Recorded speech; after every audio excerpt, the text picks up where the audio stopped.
Most people open ChatGPT, type a question, read the answer, and close the tab. And that's exactly why they're getting mediocre results. In the next few minutes, I'm going to show you what the top 1% of users are actually doing differently, and it's going to completely change how you use AI. ChatGPT crossed 200 million active users in 2025. But here's the thing. The majority of those users are barely scratching the surface of what this tool can actually do. The difference between an average user and a power user isn't the subscription plan, it's how they communicate with the AI. Let's break it down. The number one mistake people make is asking vague questions. They type something like, "How do I make money online?" And they get a generic list that feels copy-pasted from a 2015 blog post. Power users do something different. They give context.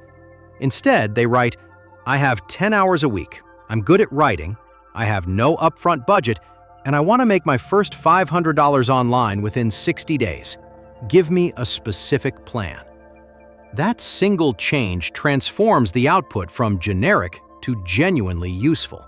The more specific your situation, the more specific the answer. Here's a trick that sounds simple, but most people never use it. Before asking your question, tell ChatGPT who to be. Act as a senior financial advisor with 20 years of experience. Act as a YouTube scriptwriter who specializes in viral tech content. Act as a doctor explaining this to a patient with no medical background. When you assign a role, the AI shifts its entire tone, depth, and perspective. You're essentially hiring a specialist instead of asking a stranger on the street. Average users take the first answer and move on. Power users treat the first answer as a draft. They respond with things like, "Make this more concise. Now make it sound more conversational. Give me a version aimed at beginners. What are the counter-arguments to this?" ChatGPT gets dramatically better in the second, third, and fourth response. The first output is just the starting point, not the final product. Most people use ChatGPT as a writing tool.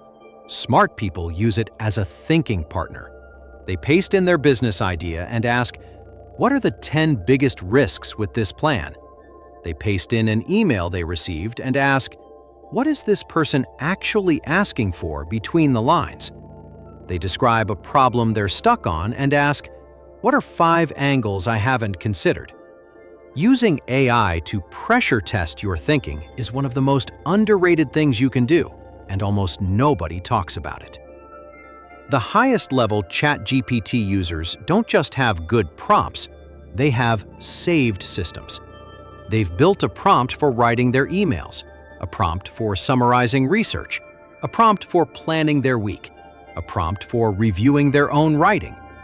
Over time, these prompts get refined and improved.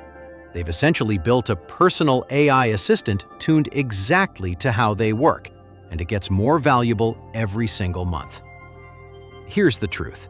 ChatGPT isn't a search engine. It's not Google. It's closer to a brilliant collaborator who will match whatever energy you bring to the conversation. Bring vague questions, get vague answers. Bring context, specificity, and iteration, and you'll get results that genuinely surprise you. If you found this useful, subscribe. We cover practical AI and tech content every week that actually helps you work smarter. See you in the next one.